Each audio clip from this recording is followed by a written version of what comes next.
Assalamu alaikum. We are back with the Muslimah Business Show podcast. So, yeah, we are joined by Sister Michaela. So, today she's going to be sharing her business journey. And alhamdulillah, I'm so excited that she's on the show today. So, welcome.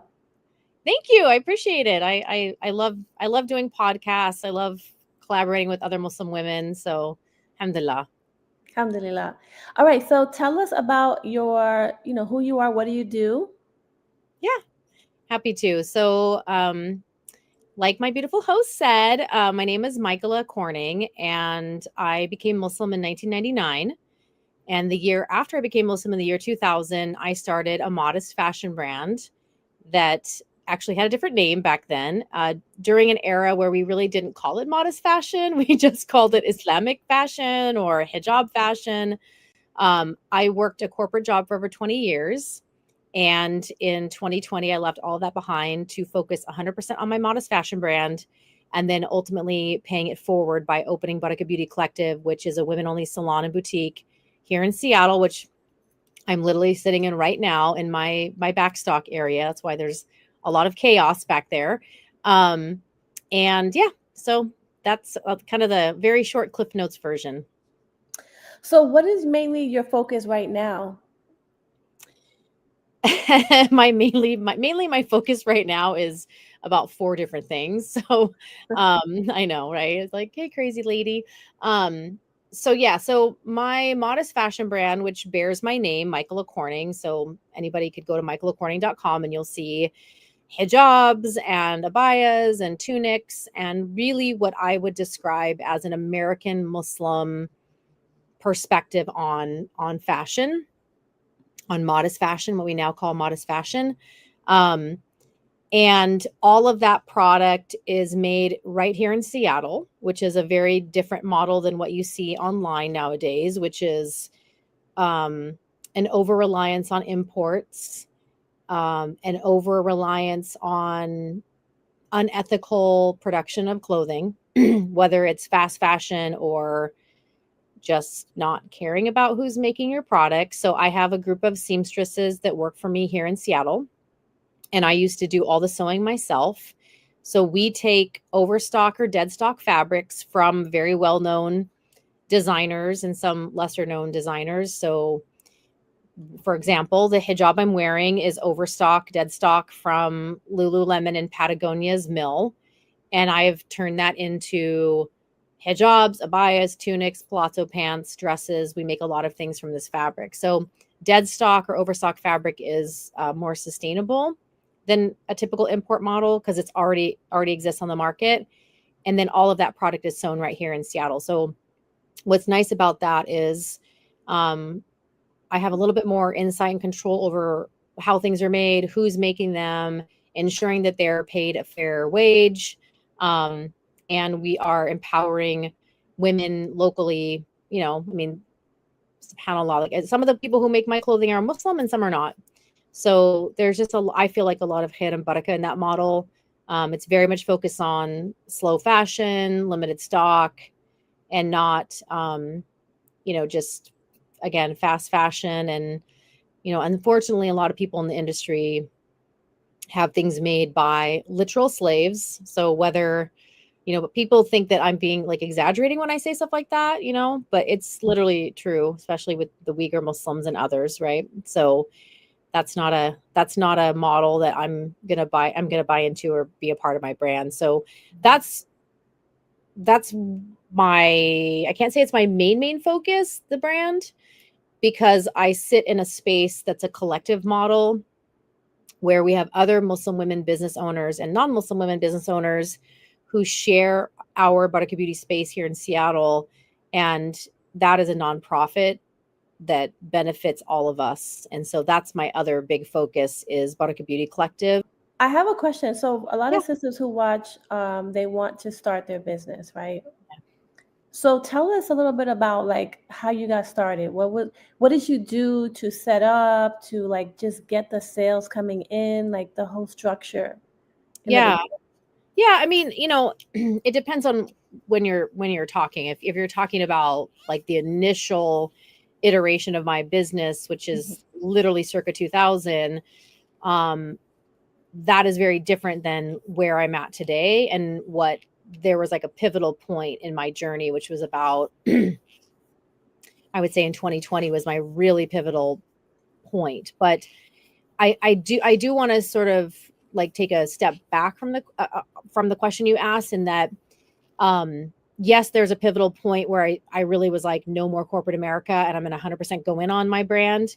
But aside from that, because of social media, I think that we have this false impression that you're going to do one thing and then it's going to like catapult you, right? And that's just not true. Like, there are multiple pieces to the puzzle that have to be in place in order for you to get that exponential growth.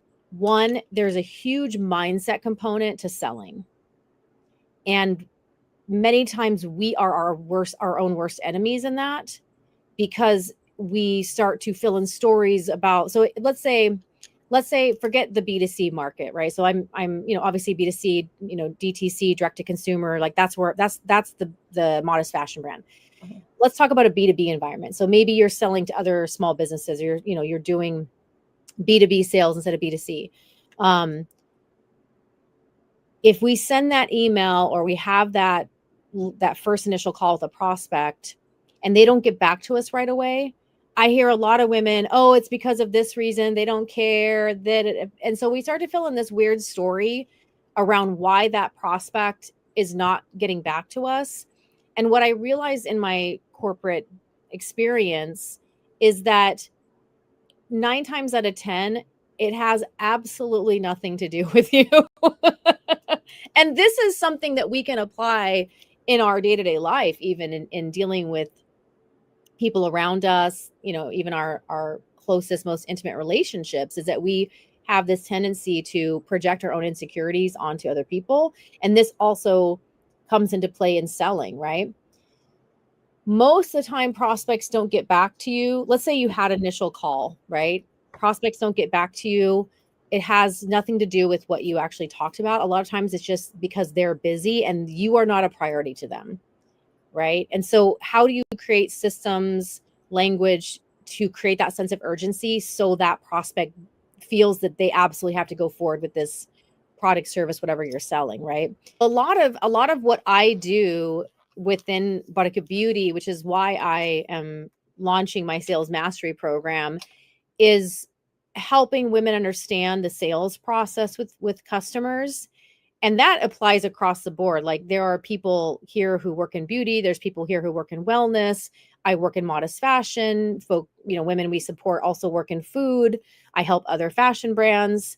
A lot of the internal dialogue people have is based on a false reality of the customer journey, the customer experience. And so there is a lot to unpack in this conversation, and I can go a lot of different directions, but that is one of the issues, is really around mindset, understanding human behavior.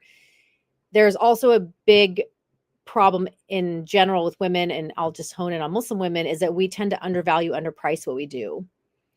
And I think that my Modest Fashion brand is a great example of that. You do not have to be the cheapest thing in the room to build a 6-figure brand.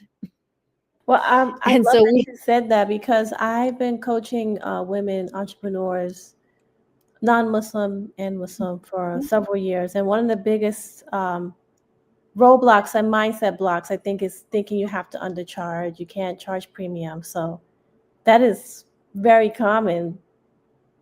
yeah, so I mean, if I think about my Modest Fashion brand, having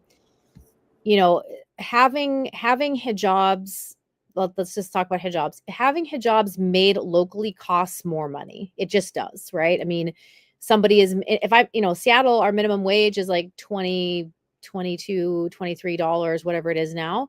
That's a lot higher than the average in the US, let alone if I'm having something made in China, or I'm having something made in, a lot of people have things made in Dubai, right? But that's using typically Indian,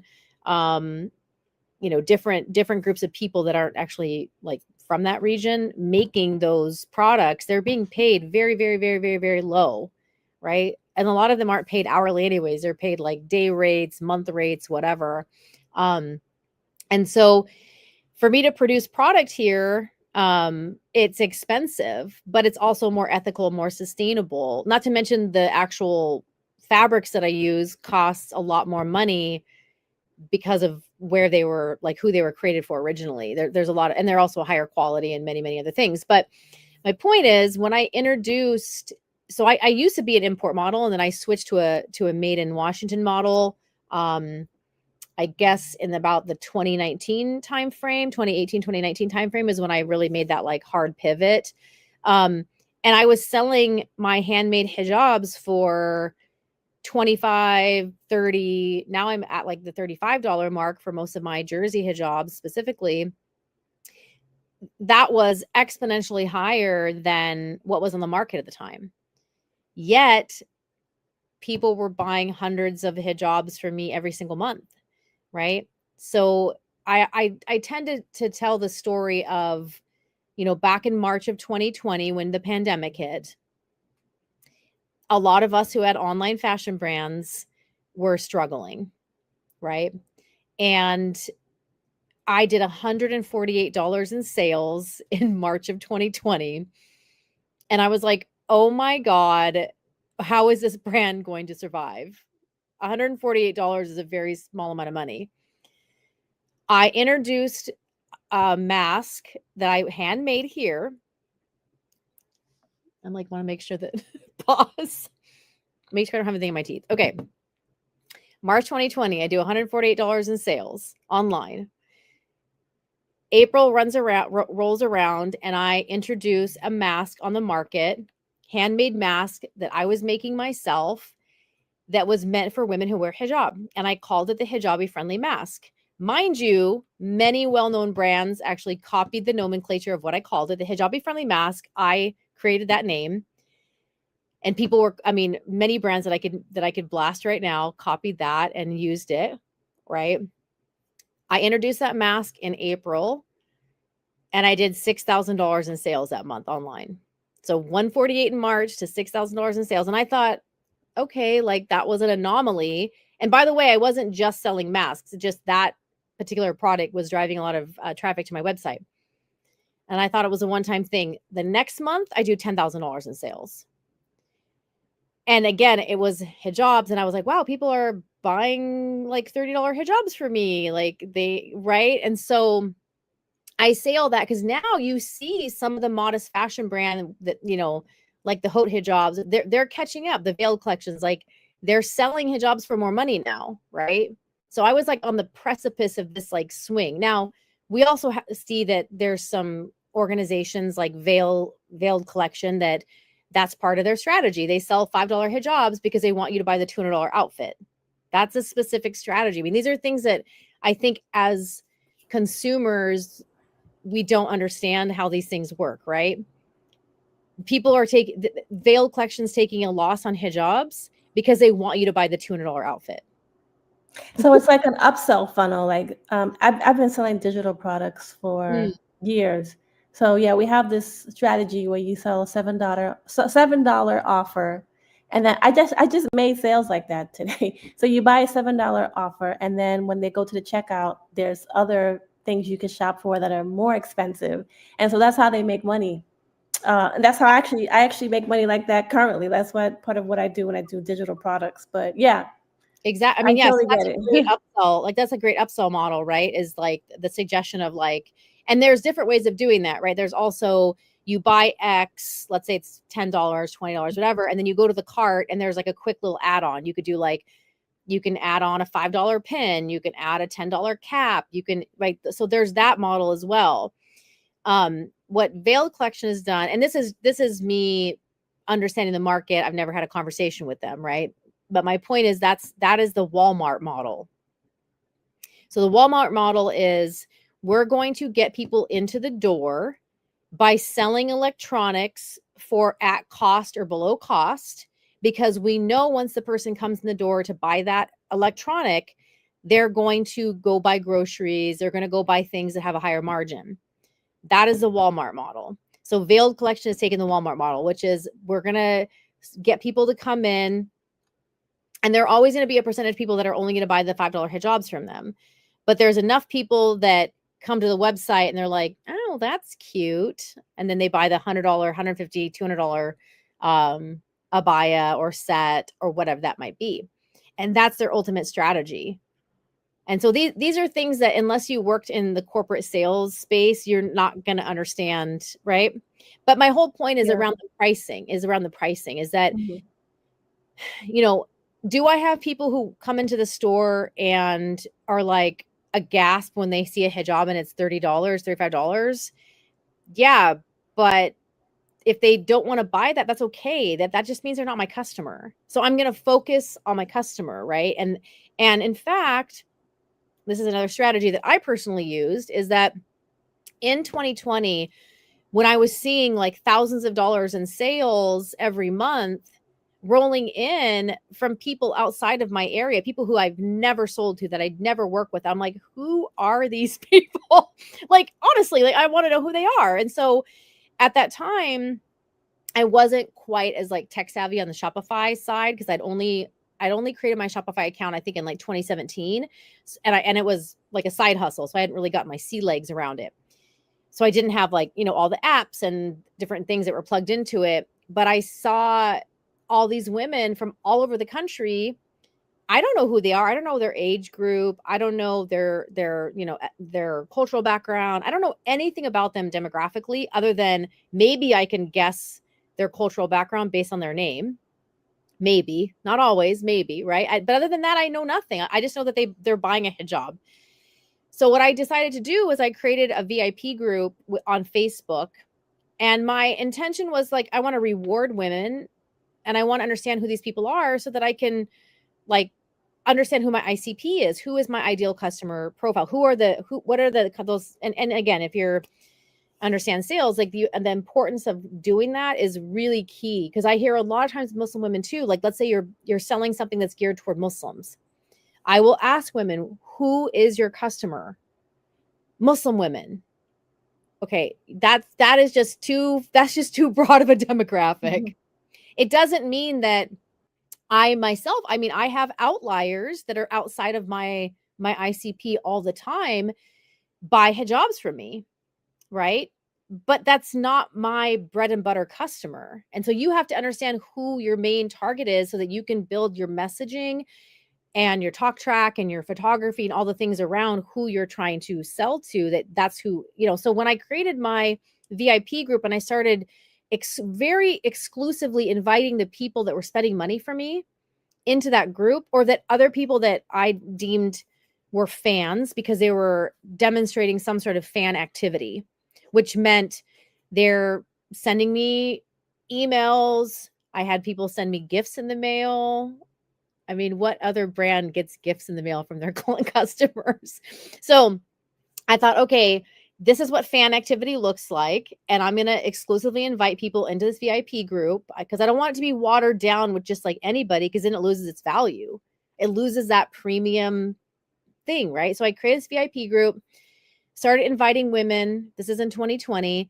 And my ICP started to emerge. I was like, okay, this is the demographic of women that are attracted to my brand. And I am less willing to share who my ICP is entirely, but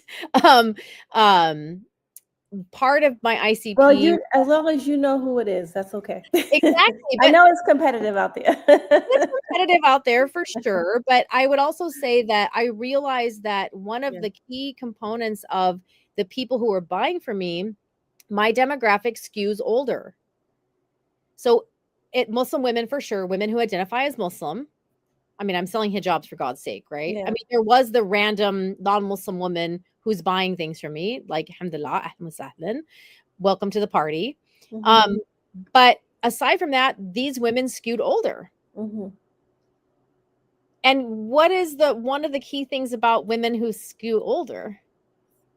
They tend to spend more money. They have a lot of money. They have money. They have money. They spend, yes. They're not a 20-year-old looking for a hot trend, like a Forever 21 vibe of like, I want that hot trend, but I want to spend no money.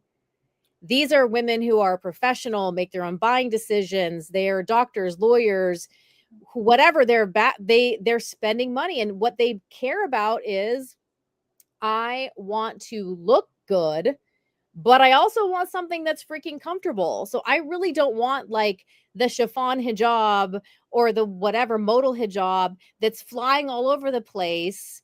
I want something that also is covering, like, these women tend to be less neck showers and things like that. No judgment on people showing their neck. That's not my point.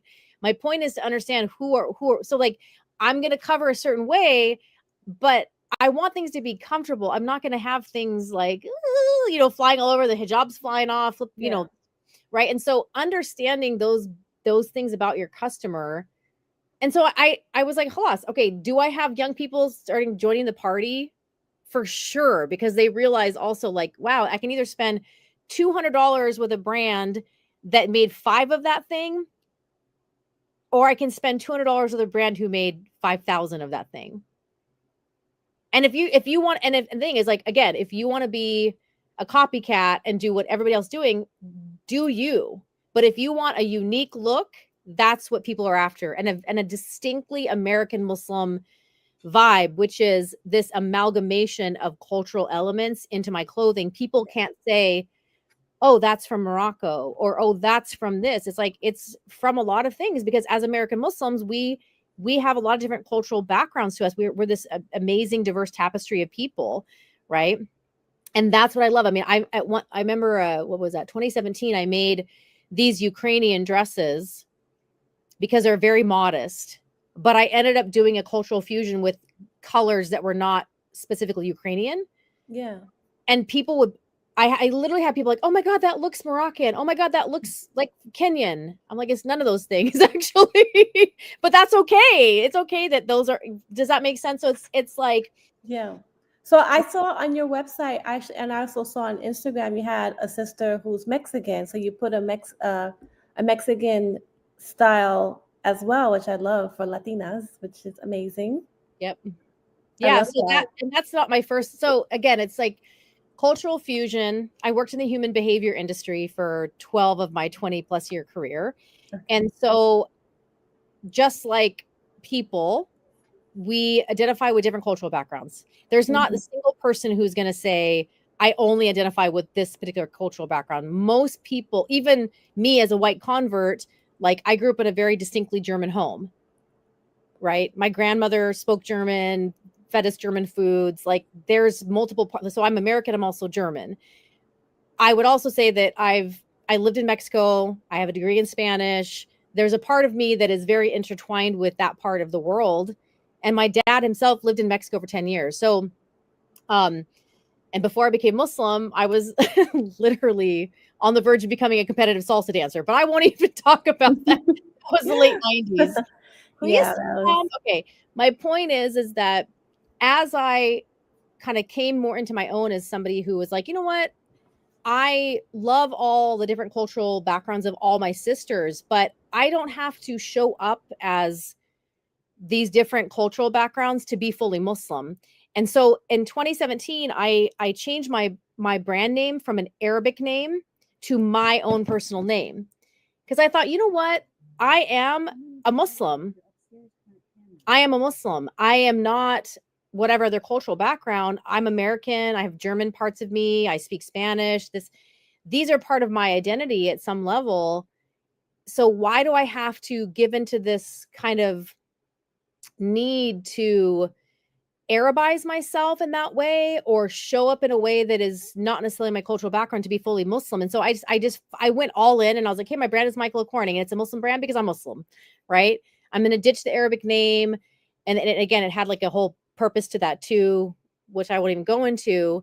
But that's kind of what I'm bringing forward in the brand, is this very distinctly American Muslim vibe of, and to your point about these abayas that I made, like, this is not my first collection that gives homage to our beautiful Latina sisters. I did the first one back in 2018, and I had bought some directly from Mexico. I bought some textiles that said Viva Mexico. And part of it was actually an FU to Trump, because he was saying all this negative stuff about Mexicans in particular.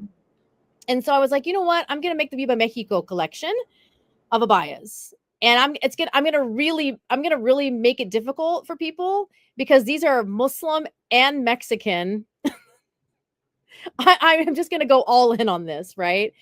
And it was interesting because, definitely people were just like, what, I've never even thought about this. So that, I'm going to bring it forward. And so this time, and I had some pieces that also had Peruvian textiles that I had brought from Peru, and to incorporate into the modest fashion. And it was more of a kimono look. And then now I'm like, I'm going to make these abayas that have different types of textiles mixed into them. And some of them are leftover textiles that I had from before, and then I've bought some, like I bought a bunch of ribbons from Peru directly, and they're just like gorgeous hand woven ribbons. But the other thing I'm doing is I'm going to thrift stores and I'm rescuing textiles from thrift stores. God knows where they would end up. And I'm putting those into these pieces. So I'm looking at some of my new ones right now that haven't gone out yet. These have rescued textiles. So like the abayas that you saw with the serape fabric, that's serape fabric I rescued from a thrift store. Wow. And incorporated it. So it's like next level upcycling and next level cultural fusion.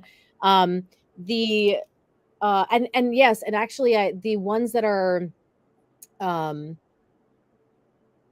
think they're Mayan. See, part of the difficulty of some of this is that I find textiles and it's not obvious which part of the Spanish speaking world they're from. Yeah. And so I have to chat GPT it and go through like iterations, and then it'll tell me. It's really interesting. ChatGPT is really helpful in this regard, is really pinpointing based on colors, patterns, different things. Okay, this is Aztec, this is Mayan. It could be, maybe it's from Peru, maybe it's from Bolivia, maybe it's Guatemalan. So anyways, and I put all that in my listing so people are really clear, like this is likely for me, it's like, okay, it's been rescued from a thrift store. It's not going to end up on someone's costume, or God knows what they're going to do with it. It's a much more sustainable option. And then it's also representing this beautiful cultural fusion that I think a lot of people experience when they convert to Islam, is that I'm still Latina, but I'm also Muslim. And so I want something modest, but I want something that represents also my cultural background. And that's really where my brand shines. And so your brand just kind of like what I've seen. It's like it's a reflection of the Americas, right? This whole 100%. side here. 100%. But I also like bring in different, like I've been making resistance fiber art with the kufiyas for like 15 years. So, and again, because I am a textile fiber artist, I have like an interest and affinity toward textiles, and I love textiles. So, probably about 15 years ago, I started buying kufiyas directly from Palestine. Yes, Palestinians are making them in Jordan, but I was like, I really want to support the last kufiya manufacturer in Palestine, the Hidabawi factory. So I started getting those, and then I would turn them into bags and different things. And a lot of my Palestinian friends and sisters like, oh my God, what a beautiful way of representing my culture. That's not just the kufiya, but like it's a talking piece, a piece of art. Like someone's like, oh, that's so cool. What is that? Can you share, like, as far as how your faith guided your entrepreneurial journey? I think that one, I definitely come from a very strong entrepreneurial family. So I do think that it's just sort of like born and bred in me from a young age. Like my father's an entrepreneur.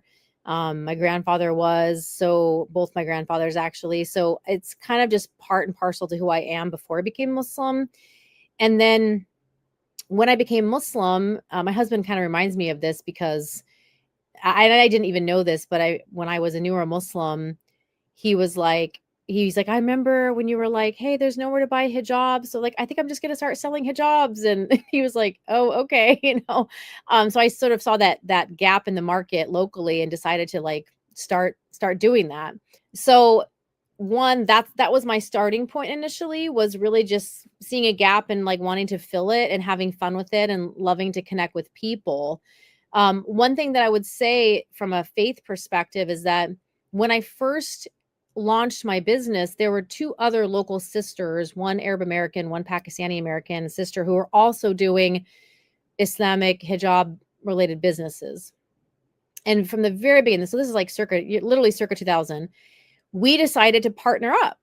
So we would do these collaborative hijab parties and invite all of our friends and customers to come shop with all of us, which is a very collaborative model. And so that's something that I adopted very early on. And I think part of that was just one, my nature, but also from an Islamic perspective, if we really believe that rizq min Allah, that provision is from Allah, we should not feel this unnecessary competition with each other. And I know that in the last couple of years, there's been a lot of focus on like collaborative stuff, and I've seen it in social media. It's something that for me has been part of my business and my brand for 25 years. And, and again, like for 20 years, it was really just a labor of love. Like I felt like I could have fun with it. I met people that way. I could express my fashion and the things that I love from being an artist in that business. And it was never anything that I was really focused on, like truly making money with for that first 20 years. Once I transitioned from my corporate space and corporate career into this as a full-time business, I would say that every single element of my faith and the principles of Islam have definitely been tested in that journey. First with the modest fashion brand, and then with opening Barakah Beauty Collective and trying to pay it forward for other Muslim women to use, my network and my business experience and all that to platform them, both help them launch their businesses or grow their businesses. And that has tested me to the next level. So what do you do in times of difficulty or challenges in your business? I think it depends on the challenge, but one, I really try, if something comes up, to ask myself first, what is Allah trying to teach me here? What is He trying to show me? Instead of being reactionary or taking things personal, whatever that challenge might be, it might be with people, it might be with systems, it might be whatever. I'm, if anything, resilient. So resiliency, I do think, is a cornerstone of being a Muslim, right? Is cultivating a mindset of resiliency.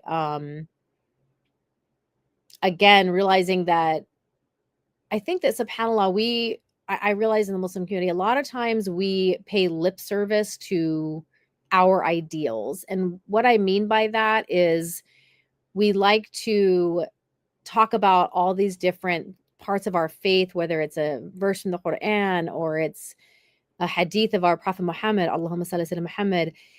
But then when it comes to like the practicality of how you actually implement that in your daily life, a lot of us fall very, very short.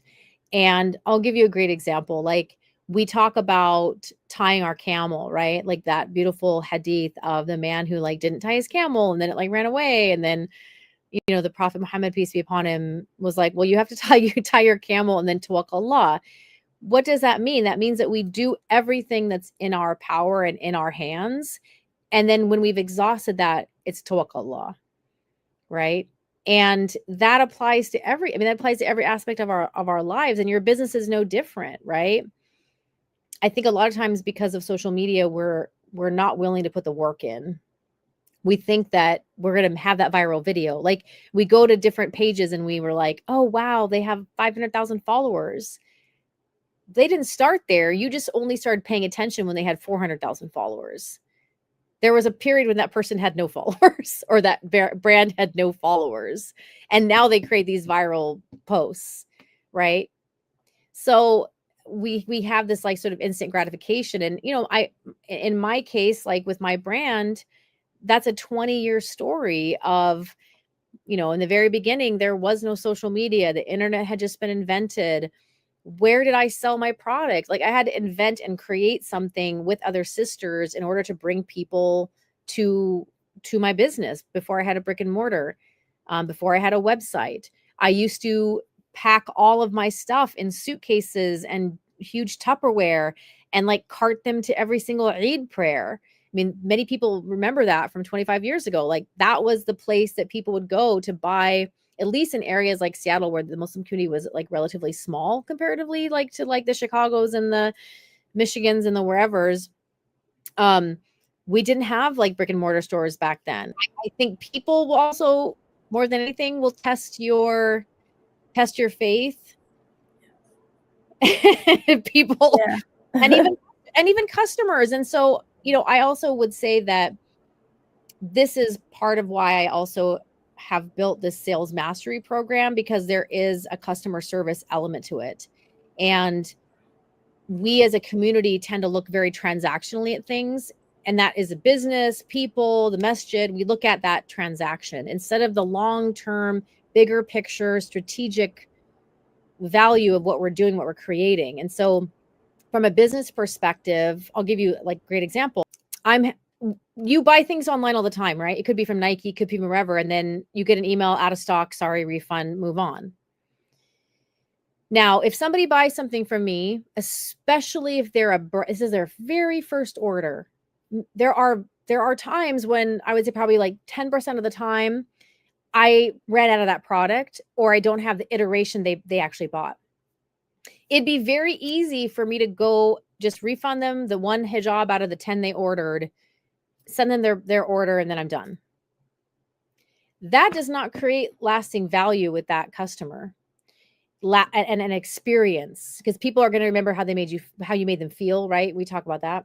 So what I normally do is I will send them a text message from my business cell phone, and I will tell them, Assalamu alaikum, thank you so much for your first order. This particular hijab from your order, we are out of, so sorry. And this doesn't matter if the person spent $100 in their first order, $200. It was maybe they only bought that one hijab. I don't care. I message that person because it's disappointing. Like, you bought a thing. This is the first interaction that customer is having with my brand. I do not want to disappoint them, right? So you bought that thing. So I text them and I'm like, hey, I'm so sorry. This particular hijab you purchased, we are out of stock of.